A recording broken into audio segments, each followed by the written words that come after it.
Sorry for that. Okay, so again, this was, I am very sure I gave this sa pharmacology na to regarding hypertension as well, no? All the antihypertensive drugs that I was also discussing that time. So I repeat, no, the increase in one's blood pressure is brought about by two ways, no? It is by the sympathetic nervous system, okay, stimulation of the sympathetic division of the nervous system, as well as the RAS, or the renin-angiotensin-aldosterone system. Okay, so if you do stimulate the sympathetic division, so ang iyang action ana could be first the beta 1 adrenergic receptors of the heart, as well as the smooth muscles, okay, the alpha 1, and then the beta 1 on the heart muscles, it will now produce or result to an increase in the cardiac output, no, and therefore resulting to an increase in one's blood pressure. In the same manner, if you're going to stimulate or activate the alpha 1 receptors on the smooth muscles, it will also result to an increase in the peripheral resistance, also resulting to an increase in one's blood pressure. Now, a decrease in the renal blood flow, okay, will now result to the secretion of this hormone of the kidneys, no, the renin, okay, which will now increase this another hormone, the angiotensin 2, okay, which will also increase the peripheral resistance, also resulting to an increase in the BP, okay, and then also decrease in the renal blood flow will also affect the GFR, okay, increasing now the sodium water retention, increasing the blood volume, okay, also resulting to an increase in the cardiac output and resulting to an increase in one's blood pressure. Okay, so those are the different ways of how one's blood pressure is being increased, no, by these two mechanisms. So okay, so as an overview, hypertension is a major health problem, and this is common primary diagnosis. DX there stands for diagnosis, one of the very common diagnosis, primary diagnosis, and it affects 86 million adults, okay, less than 20 years of age, meaning to say adulthood mo start na nag-18, di ba? So less than 20, pasok na siya sa adulthood. So 86 million of this age group is affected by this hypertension. Okay, so since I also stated kanina, no, that it is elevated ang one's blood pressure if the systolic BP is between this range, no, systolic kana bitang duha man na ang reading, no, sa BP, like 120/80. So the 120 there is the systolic reading, okay, and the 80 there is the diastolic reading. So if the systolic reading ranges between 120 to 129, meaning to say millimeters mercury, this is now the unit. Okay, according to the American College of Cardiology and the American Heart Association, okay, it is already elevated. Okay, kaniang tumanggod mga daan nga panahon, no, maingon man to sila nga ang normal is 120/80. Now, it is not true. It is very so for uniformity, kung unsay akong ihatag diri nga values, mao nay dapat mo kuan sa atong exam. Okay, so therefore kung muhatag kog 120/80, then that is not normal. Okay, that is considered elevated. Okay, so ang stage 1 hypertension gani, okay, is when the systolic reading is about 130 to 139 millimeters and the diastolic BP is 80 to 89 millimeters. Okay, now hypertension also is a risk factor for stroke. You have there, no, myocardial infarction or heart attack, vascular diseases, and chronic kidney disease or CKD. Now, So I gave you now the elevated BP as a range, and then you also have the stage 1 hypertension, and then how about the stage 2 hypertension? So stage 2 hypertension is when the BP is ang systolic is 140 or greater, and the diastolic is 90 or greater millimeters mercury. So do you have any question with respect to this one lang sa kanilang? Okay? Naamoy question? Para maklaro lang nato ha, kay this is new data ni siya. This was taken from April 25, 2024 data. Okay, therefore, being a major health problem, okay, globally man eh, so early detection is needed, diagnosis as well as diagnosis and treatment to have lesser mortality or death in this group of patients, no? Okay, cardiovascular complications, okay, as like stroke, heart failure, and end-stage renal disease. So if you can still remember your GenPath, ESRD, okay, end-stage renal disease. So these are one of the complications that we try to avoid, no, as the complication of hypertension. So, but pertaining to this range, no, kaninga range ba? Now, according to the International Society of Hypertension, or ISH, and ESC, or the European Society of Cardiology, they have these two communities. No, they have a higher BP threshold, defining hypertension as BP of 140 or more, and the diastolic BP reading is 90 or greater millimeters mercury. Kanisiya ang kaniilaha. Okay, that is according to the International Society of Hypertension and the European Society of Cardiology. Mao nilang definition by hypertension. Wait sa kay naa say mga latecomers. Paber. Okay, magsabot ha. It's already 3:17. Di na ako mo admit. Ha? Okay.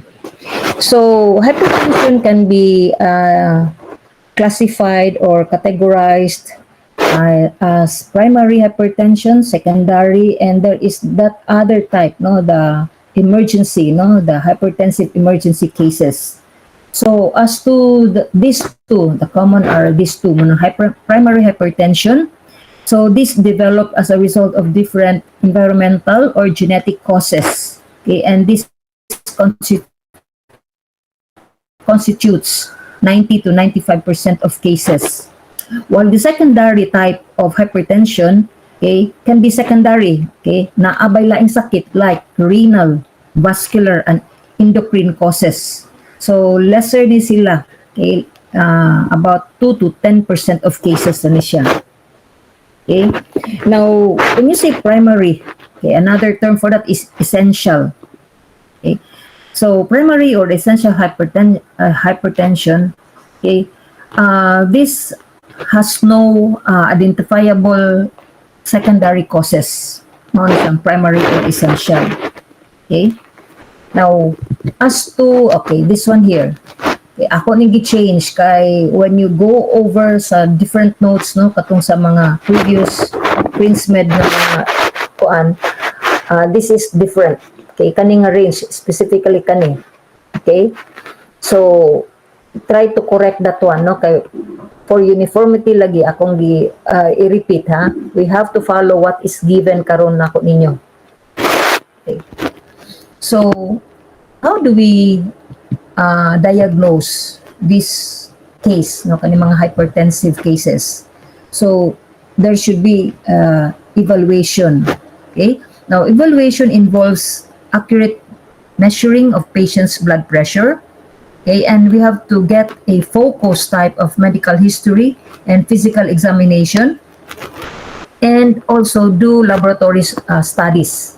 Okay, what are these laboratory studies? Okay, we do ECG, or the 12 lead, okay, 12 lead electrocardiogram, okay, should be obtained.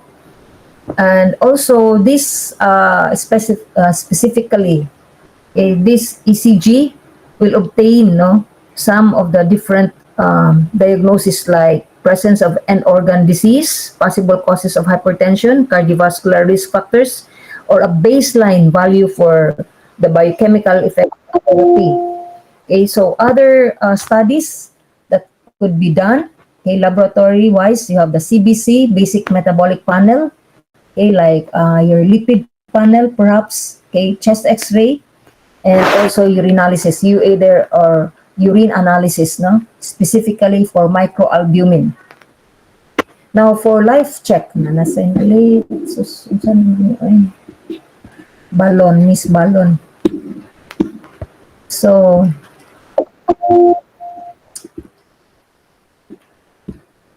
guys, nga nung late man mo?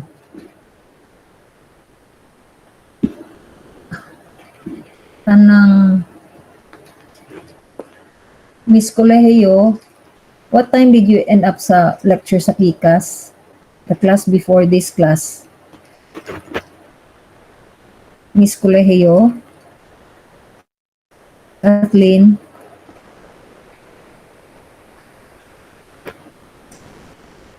Kathleen? Colegio, what time did you end up with your class prior to this class? Oh, nang-left na sila si Rojas, si Luterio, si Alimpulos, Dilag, Lumapas. Why are they leaving?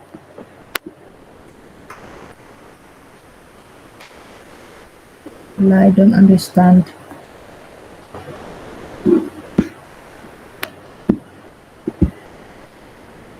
Okay, so these are the different laboratory tests that we do, okay, in a patient as a baseline lang, no? So we get the ECG, CBC, basic metabolic panel, like the lipid, okay, or the liver profile, chest x-ray, urinalysis, okay, specifically the microalbumin. Now, to the management of this group of patients, okay, one is lifestyle modification.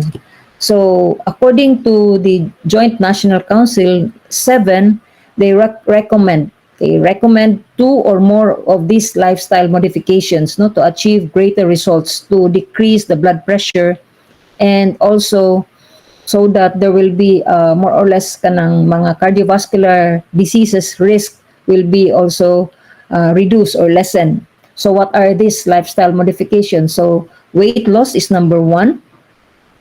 So the systolic BP reduction there is about 5 to 20 millimeters mercury every 10 kilos that is kanang ma-loss, no, sa weight sa pasyente.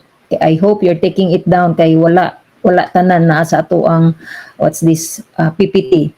So for weight loss, okay, what does this mean? For every 10 kilos that is lost sa atong weight, okay, the systolic reduction there, systolic BP reduction is between 5 to 20 millimeters mercury.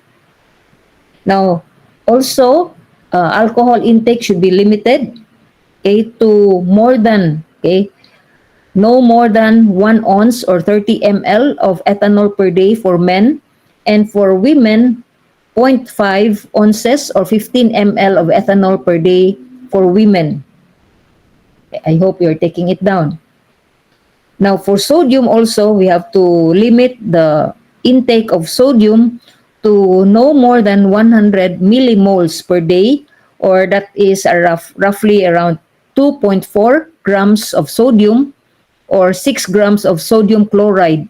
And that is to reduce the systolic BP between 2 to 8 millimeters mercury. Okay, I hope you get the numbers. Okay, can you hear me? Can you still hear me? Yes. Okay, so I hope you are jotting down your notes as well. Okay, wala din ha, I repeat. Okay, it's not there. So aside from sodium, dietary sodium, okay, limit the alcohol consumption and weight loss. Okay, so dietary potassium also should be maintained adequately, and that is approximately 90 millimoles of potassium per day. and you should know what is the good source of potassium. And then also maintain an adequate intake of dietary calcium as well as magnesium for general health. Then smoking should also be stopped. Now, intake of dietary saturated fat and cholesterol should be lessened or reduced for overall cardiovascular health. And also patients should also engage in aerobic exercise at least 30 minutes per day for most of the days, no? So at least if there are 7 days a week, 5 days, no, or 6 days in a week. This is to reduce the systolic BP to 4 to 9 millimeters mercury. Okay. Now, according to the American Cardiology, no, so and American Heart Association, they recommend a diet of low sodium, high potassium, okay, low sodium, high potassium, high in fruits and vegetables, low fat dairy to reduce the BP and lower the risk of cardiovascular events. Now, other recommendation also should include an increase in the physical activity. Okay, as I've said, 30 minutes or more of moderate to intense activity on a daily basis, okay, to lose weight.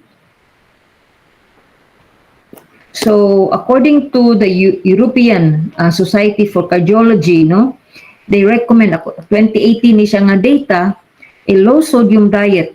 Okay, they limit it to 2 grams per day, and this also to reduce the BMI, the body mass index, no.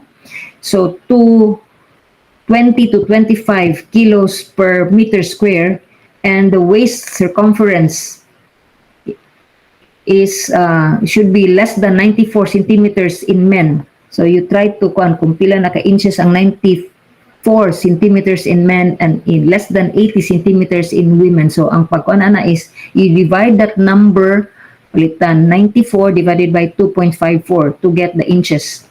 So tanawa ko no pila sa that is for men, and less than 80 centimeters in women, that is the waist, ang hawak circumference, ang sukod sa hawak sa babae, no?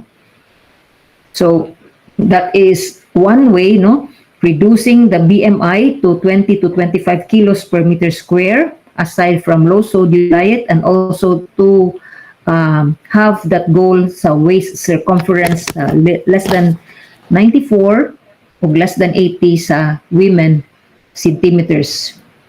And then of course, with if ever man gani those two lifestyle modification does not work, okay, for about 3 months, we have to shift now to give the patient this different pharmacologic therapy.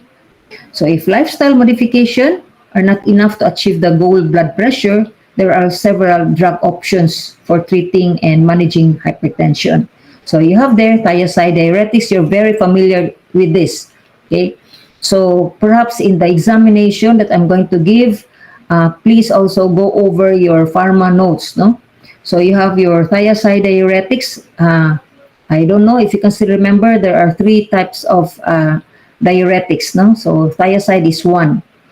And then you have the ACE inhibitors, angiotensin converting enzyme inhibitors. You have your receptor blockers also, your angiotensin receptor blockers, and then your calcium channel blockers. So this 4, 1, 2, 3, 4. Okay, these are the preferred first line of drugs. Okay, so but often these hypertensive patients require several antihypertensive agents or drugs to achieve adequate BP control. But there are, of course, no, there are reasons or compelling indications for these specific agents. Okay, and these include the comorbidities of the patient, such as no, naabaroy diabetes ang imong pasyente, okay, or asthmatic baron siya, hypertensive, or patient with heart failure, or patient with CKD or chronic kidney disease. So, or dili lang gid siya ka-tolerate anang certain drugs nga gihatag nimo initially, or perhaps there are some contraindications. So, mauna nga mo shift og lain, no? Or tagaan og lain or punan og lain. Okay? So there are different compelling indications, no? So you have the heart failure, those patients who just had the myocardial infarction, diabetes, or CKD. So for instance, no, ang imong hypertensive is as well as diabetic also. So the first line or the preferred drug there are the ACE inhibitors as well as the ARBs. Okay? The same way with CKD or chronic kidney disease. ACE inhibitors of ARBs niya. But patients after an MI, okay, they are given beta blockers as well as ACE inhibitors to control their blood pressure. Patients hypertensive nga na heart failure, ang ilahang options ana are the following: diuretic, beta blocker, ACE inhibitors, ARBs, or aldosterone antagonists. Now, according to the American Heart Association and ACC as well in the 2017 guidelines, no, they favor calcium channel blockers or thiazide diuretics kaning duha. Okay? Calcium channel blockers or the thiazide diuretics as the first line of drugs, no, for those without other indications or comorbidities in black mga itom, no, black hypertensives. So I repeat, according the 2017, okay, guidelines sa American Heart Association and also the American College of Cardiology, they favor the calcium channel blockers as well as thiazide diuretics as the first line of drugs for those, okay, black hypertensive patients who does not have any comorbidities or other indications. Okay, mao to ilahang choices. So, we'll go to the pathophysiology. Okay. Now, the pathogenesis of primary hypertension is multifactorial and it's also complex. Okay. And there are several factors that will regulate the blood pressure, including like the humoral mediators, the vascular reactivity, the circulating blood volume, the vascular caliber, ang diameter sa blood vessels, blood viscosity, okay, cardiac output, the blood vessel elasticity, and also neural stimulation. So, the primary hypertension as well, no, involves multiple factors. Okay, kinsa na masab ni? Uy, si Galan, karon pa ni abot? Christian Galang? Magkaroon raman ka Christian, diin man kagikan, it's already 32, 3:32. Okay, so we are in the pathogenesis of hypertension, no? So primary hypertension also involves multiple factors, including genetic predisposition. Now, in some families, wait, guys,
Okay, so again, kadjud sa kay na I call. Okay, so pathophysiology man tat, no. So again, the primary hypertension, no, multifactorial na siya. So it has so many factors and it is complex. So they have different factors that will regulate this blood pressure, including katong akong giingon, no, cardiac output, vascular caliber, blood viscosity, and so many pa. Now, also, this primary hypertension, is they also have this genetic predisposition. By genetic predisposition, meaning to say, no matter what, no, kung na-observe na ninyo, especially during your practice niya, we will notice that some of families good, no matter how, kanang mga, they are advocates of health ko ang bitaw, like they are very careful of their diet, they do their kanang religiously kanang physical activity baron, or they're really active physically, but how come in the family na adjoy kanang hypertensive gud sila? Okay, so mao na genetically they're really prone to that. Then another thing also, aside from that, okay, ang diet sad nato, okay, excess dietary salt intake. Okay, ako number 1 giko ani ganan kay kog mga parat. Okay, another one is adrenergic tone, and as well as renal sodium and water retention or handling, okay, that will interact to produce BP elevation. So those are the different pathogenesis. So after now a long asymptomatic period, no, wala gyud mo ang usa ka person or patient, no, after a long asymptomatic period, persistent hypertension develops into a complicated, okay, type of condition in which end organ damage, especially to the aorta and the small arteries, to the heart, the kidneys, and the retina, as well as the CNS, is now evident.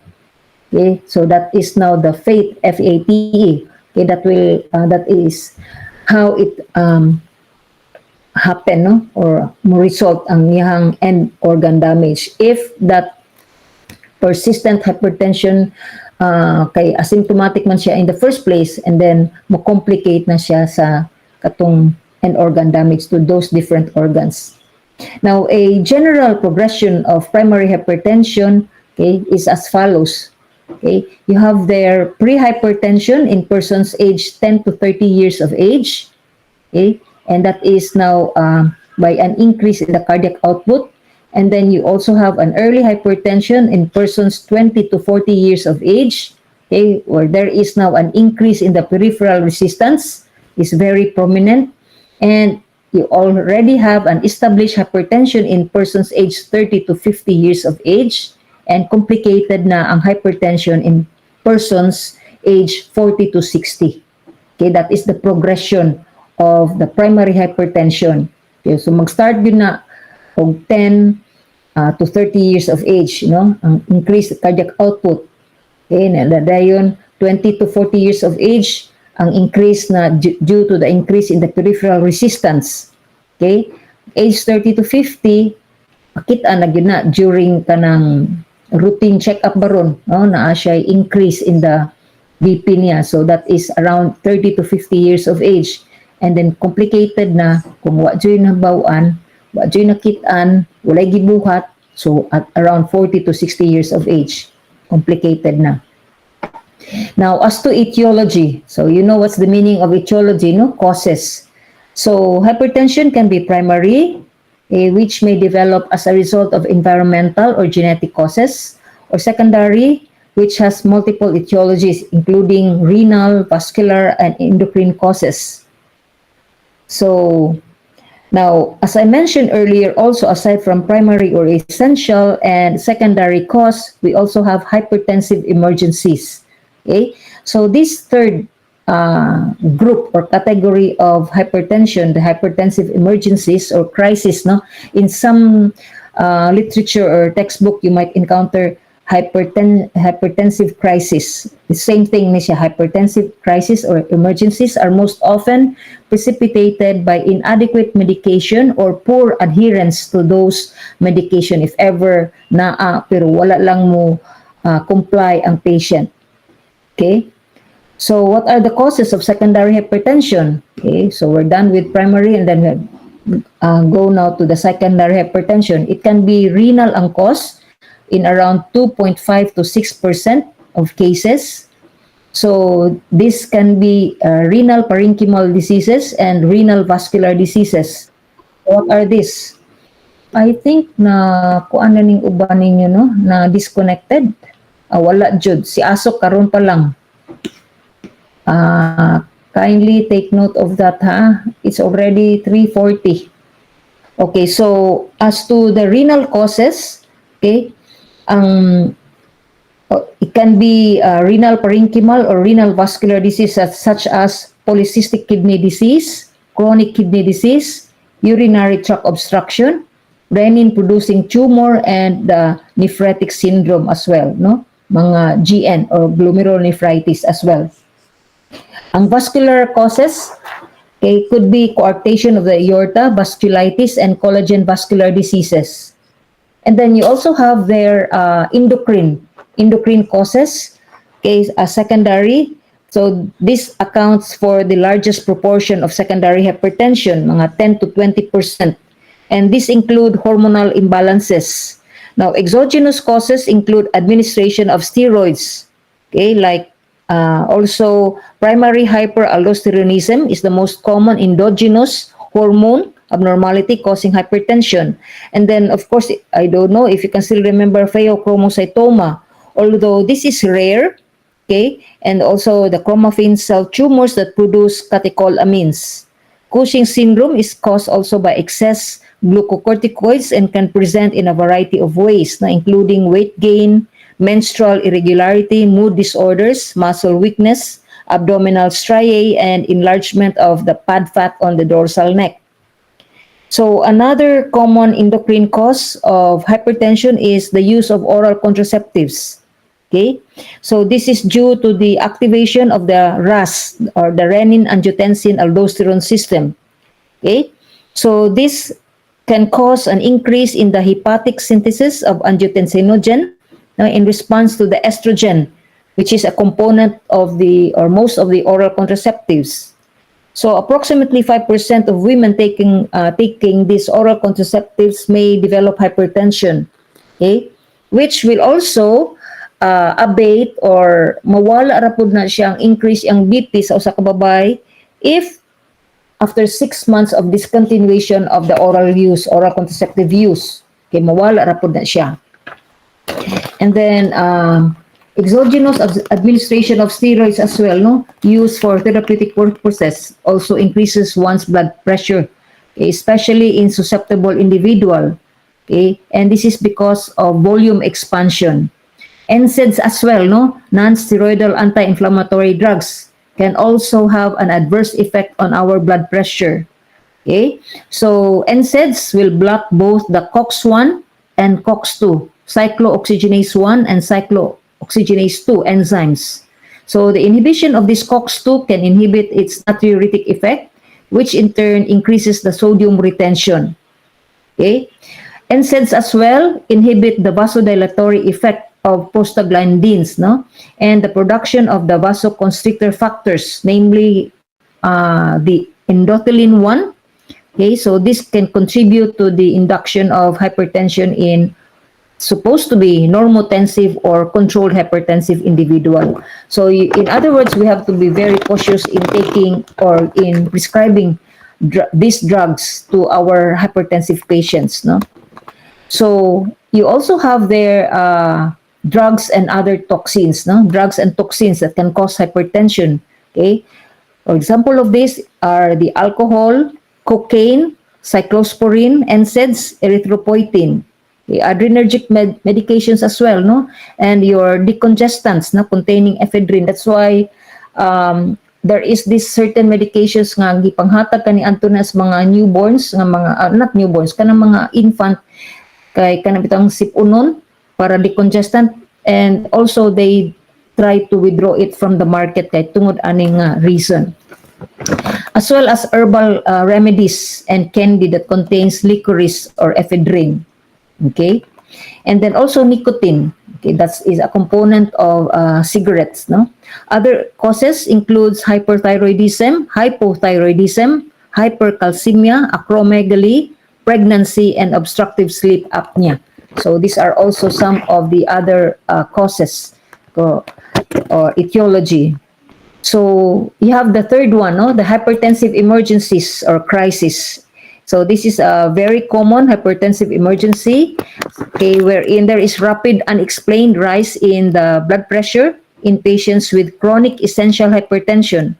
And most patients who develop hypertensive emergencies have a history of inadequate and hypertensive medication or treatment or abrupt discontinuation of their medications, no?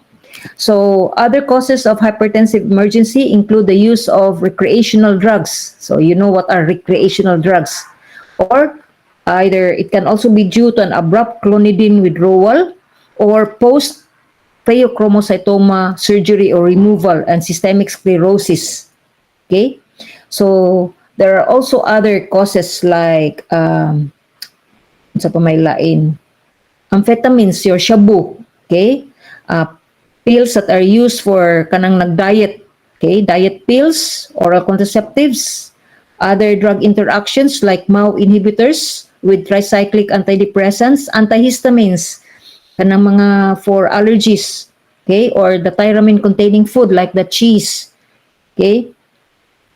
So CNS factors as well, no, like trauma to the CNS or spinal cord disorders, okay, preeclampsia and eclampsia in pregnancy. So these are the different causes of hypertensive emergencies.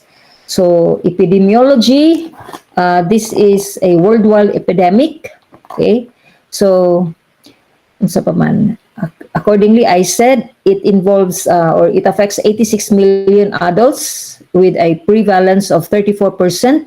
But recently in 2020 data, okay, it has been said according to the Center for Disease and Control and Prevention or CDC, 2017 to 2018 data showed 45.4% prevalence na.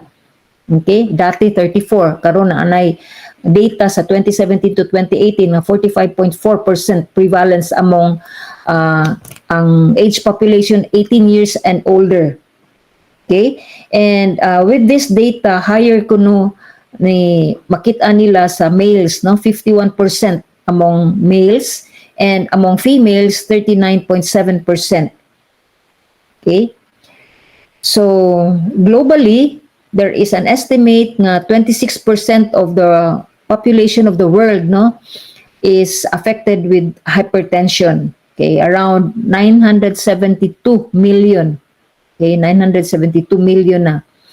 And the prevalence now is expected to rise to 29% by, okay, ang increase niya is 29% by this year, 2025. Okay, and that is, as they have said sa ilang study, they have seen this largely by an increase in the economy in developing nations as well. Okay. Now, according to hypertension and sex as well as age-related statistics, females have a lower prevalence of hypertension until the fifth decade, 50 years of age, fifth decade of life. But afterwards, ang prevalence of hypertension is more or higher in females compared to males. Okay? But hypertension and race and ethnicity, okay, Black adults have among the highest rates of hypertension with increasing prevalence in the global, okay, global data na nila, okay. So prognosis, you know what is prognosis by this time, no? So untreated hypertension is used for raising the mortality risks and is often described as a silent killer. Okay? Mild to moderate hypertension, if it is not treated or left untreated, may be associated with risks of atherosclerotic disease in 30% of people and organ damage in 50% people within 8 to 10 years after its onset or start. Okay, so that is now the prognosis of this hypertension. So, what is then clinically unsa may buhaton dai nato as a clinician no in the future? So we have to educate our patient that hypertension is a lifelong disorder, okay, and for optimal control, a long-term commitment to modify one's lifestyle, and also kung di gid mada, okay, a pharmacologic therapy is required. Therefore, patient education and counseling not only improves compliance, okay, with medical treatment or your medications, but also reduces cardiovascular risks. Okay, so what are the different strategies to lessen or reduce cardiovascular disease risks? So it includes now prevention and treatment of obesity. Okay? So sa di pa magsugod, i-prevent o i-treat gyud ang obesity. So you know what is unsay BMI sa obese or increase in the BMI, okay, or normal BMI. As well, at this point in time, you know what is the supposed to be waist circumference among male or among female. Okay, so because this is associated with an increased risk of developing conditions with high cardiovascular risks, okay, like hypertension, diabetes mellitus, okay, also your fasting glucose, okay, and left ventricular hypertrophy also. Okay, so physical activity is also one. Aerobic physical activity. Diet is another great factor that we should also emphasize in this group as a whole, no, as atong patient. Also, other micronutrients such as calcium, okay, potassium, and magnesium. Alcohol consumption, okay, cigarette smoking, and the use of illicit drugs such as cocaine and also methamphetamine or shabu. So those are the different